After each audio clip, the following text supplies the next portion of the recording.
I used to think my daughter's wedding would be the last quiet day of my life, until the videographer called and said, "Judge Sterling, you need to see this. Nobody should have to."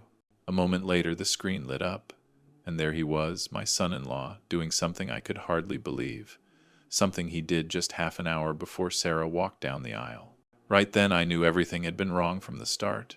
But before I go on, do me a favor. Hit subscribe and tell me where you're listening from in the comments. That afternoon, the Hamptons were covered in a soft golden glow. I was sitting in my reading room holding my cup of herbal tea, same routine, same quiet, when the phone buzzed. On the screen was a familiar name, Jake Pace-Miller, the kid I trusted with every family event, more than 10 years with us. Never a problem, always professional, always respectful of boundaries. But his voice that day, something was off. A hesitation, a worry he didn't even know how to name. "Judge Sterling, this is a little sensitive," he said, breathing like he'd just run. "But I think you need to know before anyone else sees it." 40 years on the bench trained my spine to straighten the second I heard a tone like that. "Go ahead. I'm not trying to pry into anyone's private life, but I figured if I were a father, I wouldn't want this landing in the hands of the media." I still didn't understand. I'm not the type to flinch at vague warnings, but something in his voice made my heart sink word by word. "Pace, tell me, right now." He sent a short clip. I remember the sound, the little ding when the file landed. Small thing. But later it felt like the gate swinging open for a storm, aimed straight at my family. I opened the clip, and in the first 2 seconds, the last bit of calm in me shattered. Robert, my soon-to-be son-in-law, was standing in the wine room. Low lighting, just enough to blur, but not enough to hide his face. And right in front of the lens, he was kissing a young woman I had never seen before. Kissing her like the night belonged to them. A kiss that wasn't a mistake. It was practiced, lingering. The kind shared by people who've done it far too many times. I glanced at the timestamp in the corner. 5:05 in the afternoon. The wedding started at 5:30. I don't remember when I set the tea down. Don't remember how my breath faltered. I just remember my left hand clenching so tight the knuckles went white. Part of me wanted to shut the video off. The other part, the cold part, the judge who spent a lifetime watching people's sins unfold, forced me to watch every second. When the clip ended, the reading room felt heavy, like the air had been sucked out. "You saw it?" Pace asked, his voice small, like he was afraid I'd break apart right there. It took me a few seconds to answer. "How much did you record?" "Only that." I almost deleted it, but something felt wrong. And the woman, she looked familiar. Maybe staff. I closed my eyes, felt a cold line crawl down my spine. Not because he cheated, but because it was too easy, too reckless, too exposed. And my future son-in-law is not a stupid man. Besides me, I asked, "Has anyone else seen it?" "No, sir." I called as soon as I found it. "Keep it quiet. Tell no one. I'll take it from here." I don't know if he heard the anger I was trying to cage inside my voice, but he answered fast, "Yes, sir." I hung up. The whole estate went silent.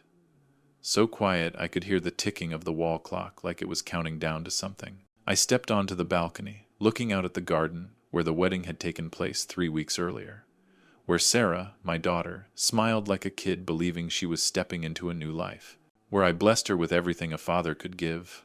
And I had stood there, completely unaware that 30 minutes before the ceremony, her brand new husband was whispering sweetness to another woman inside my own house.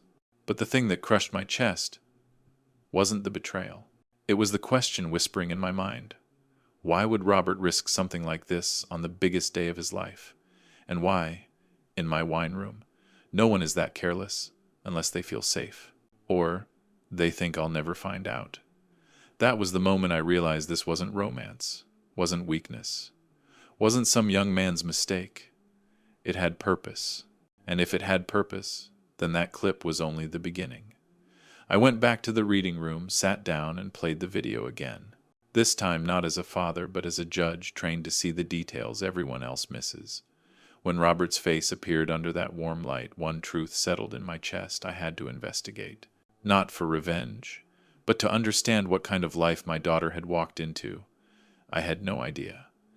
The answer would be even more brutal than that video.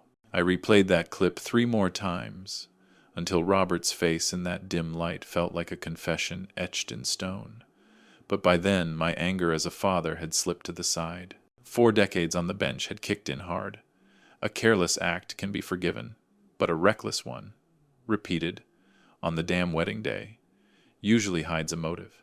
And if the motive touched this marriage, it could only be for one thing: money or access to family assets.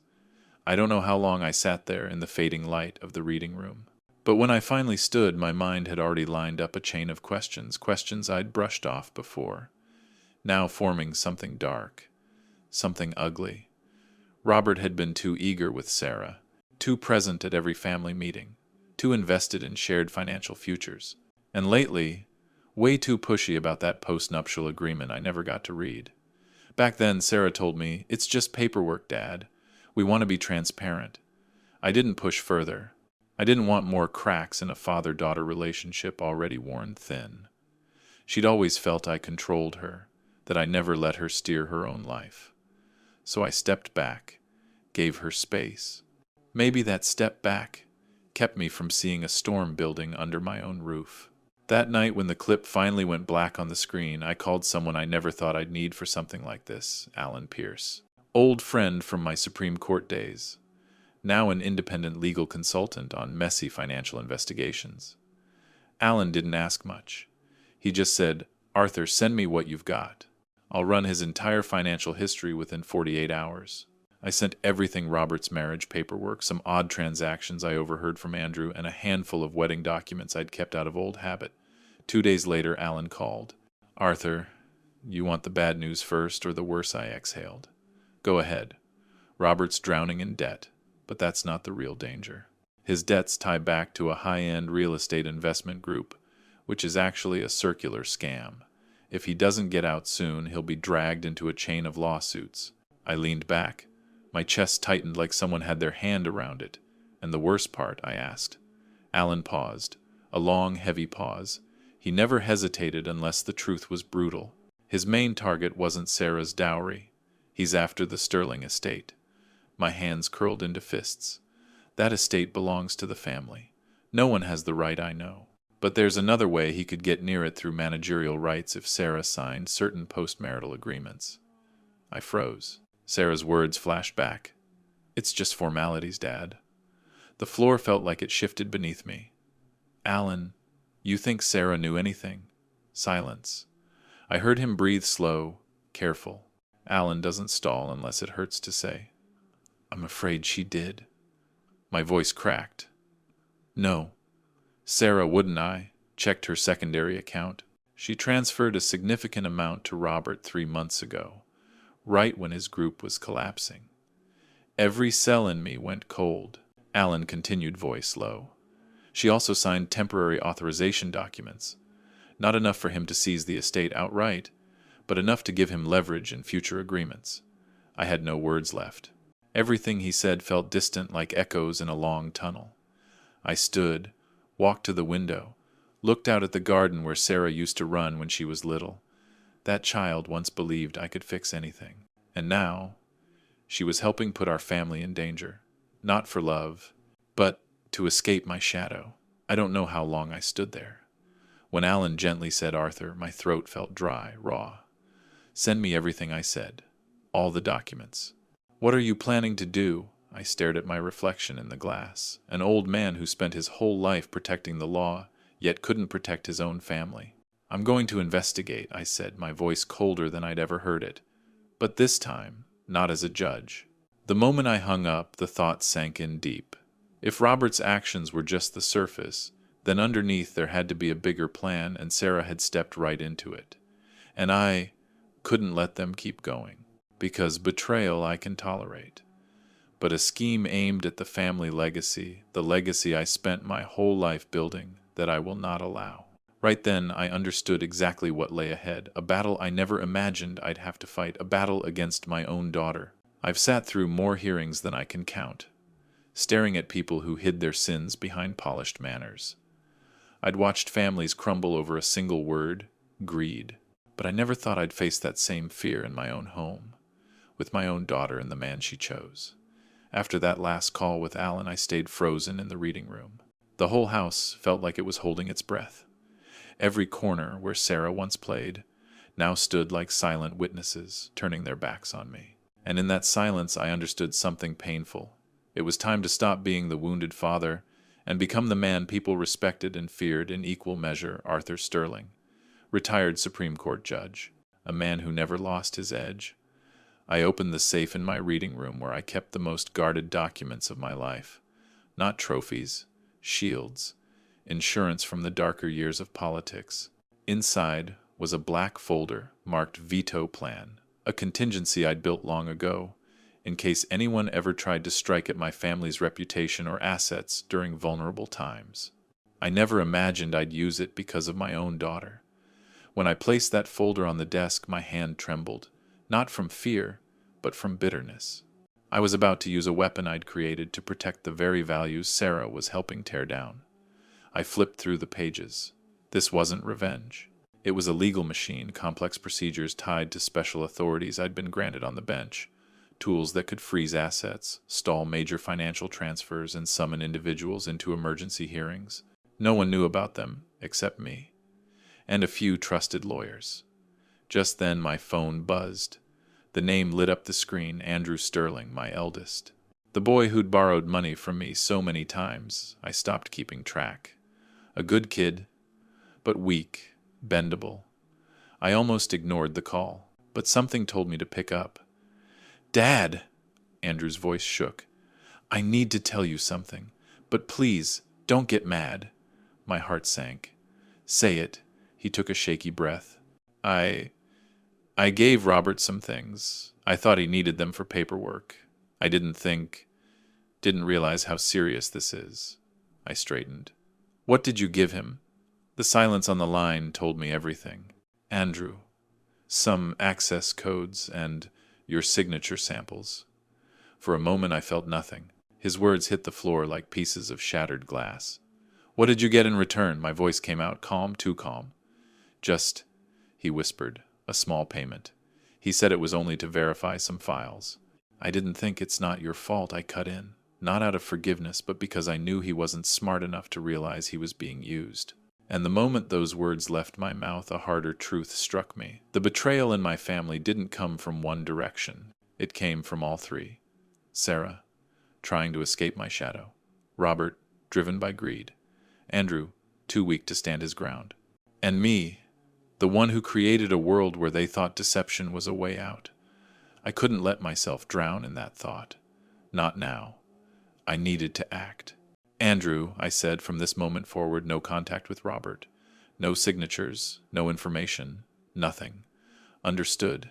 Yes, Dad." I hung up without another word. Not out of anger, but because the calculations had already begun. My whole life, reason guided my decisions. Tonight I had to use it to protect what I'd neglected, the safety of this family. I opened my personal computer and logged into a secured system only one other person in the Justice Department knew existed. 3 minutes later, the veto plan was officially activated. A hidden chain of commands rippled into every financial stream tied to the Sterling name. Within 48 hours, every major transaction would freeze. Within 72, every asset linked to Sarah and Robert would be audited. Within 96, an emergency summons would be sent directly to them. I knew what that meant. I'd just opened a full-scale war. But if they wanted to drag me into the dark, I'd drag the light back, even if it blinded every last one of us. When the system flashed activation complete, I leaned back, drawing a long breath. But it didn't bring relief. It brought loneliness, the kind that seeps into your bones.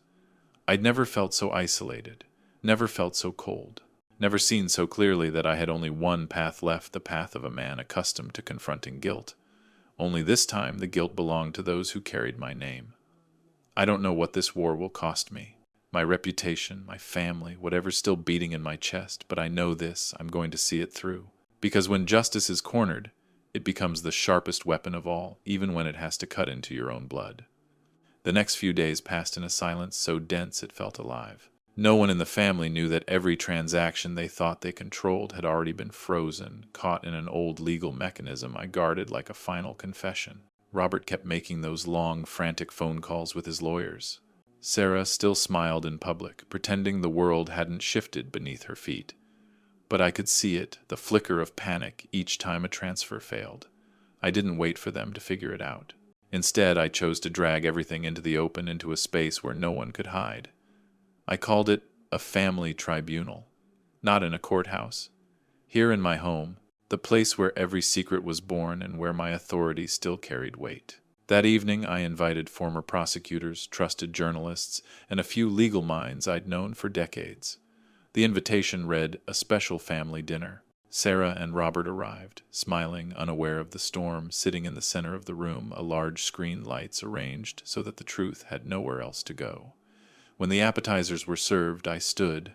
"Before this dinner ends, I want everyone to see something." Robert narrowed his eyes. Sarah tensed. I pressed a button. Robert's affair lit up the screen. Shock swept through the room. Robert tried to hide his face too slow. Sarah turned pale. I didn't pause. I moved to the financial records, the authorization forms, the links to the fraudulent organization they'd tangled themselves with. Everything was laid out cleanly, clinically, just like the courtroom I once presided over. And this, I said, is the most important part. I placed the veto plan folder on the table and explained how their assets had been legally frozen. My voice stayed cold.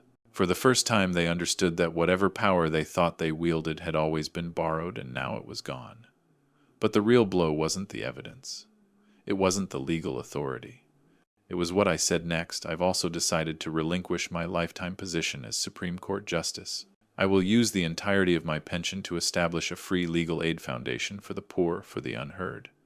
The room went still. Robert opened his mouth, but I cut him off.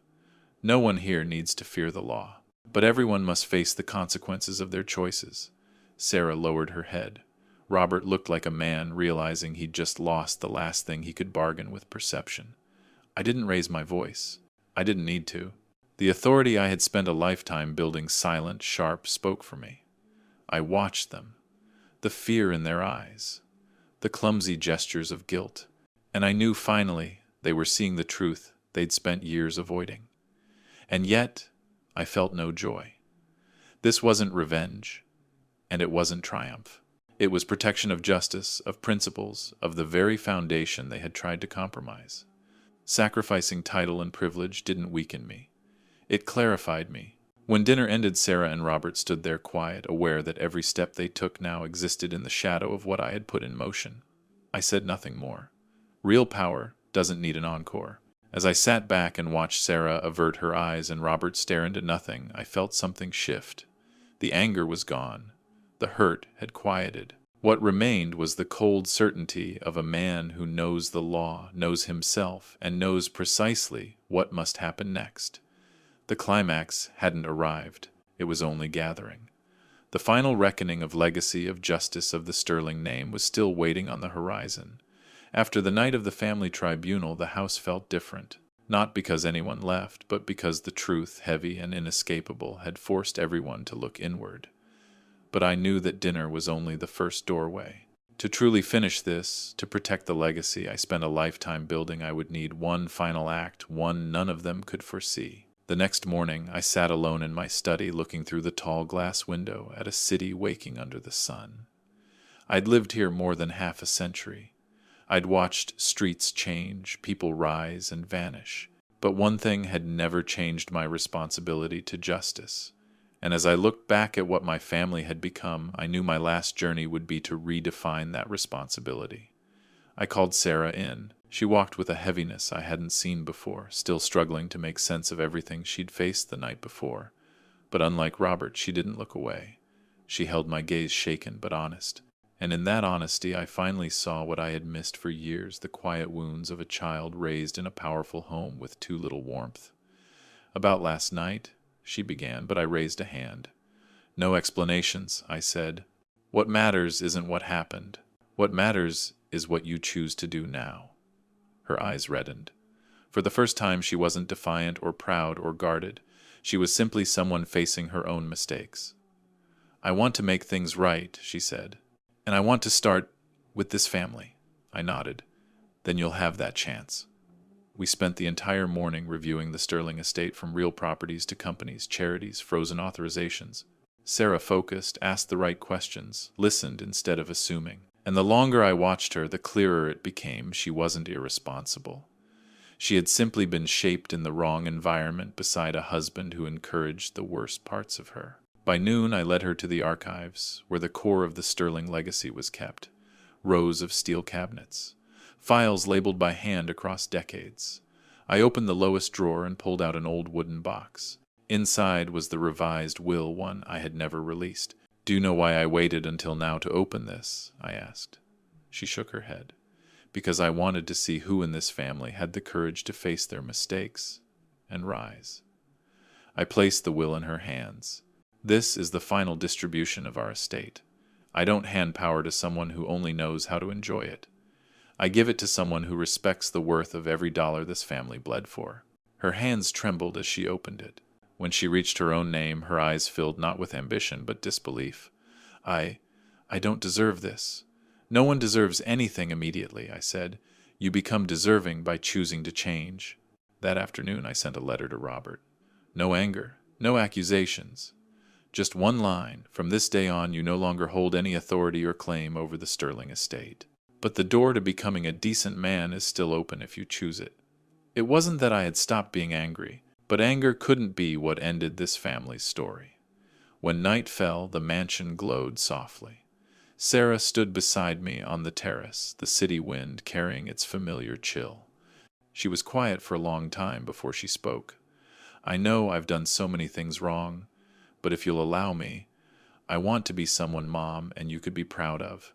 I looked at her and felt something I hadn't felt in years: trust. And in that moment I understood that my greatest legacy wasn't money, companies, or property. It was the capacity for someone to grow, to correct themselves when every door feels closed. I placed a hand on her shoulder. "Then we start tomorrow. A Sterling doesn't need to be perfect. A Sterling needs to be honest." As I looked over the city, I realized my final journey wasn't about crushing conflict. It was about building a future where mistakes weren't buried, they were used to make better people. And so, under the reflections of city lights across the glass towers, I knew the story had closed the way it should. Not with ruin, not with punishment, but with the rebirth of a family that once seemed beyond saving. That was my true victory, a legacy that no one could steal.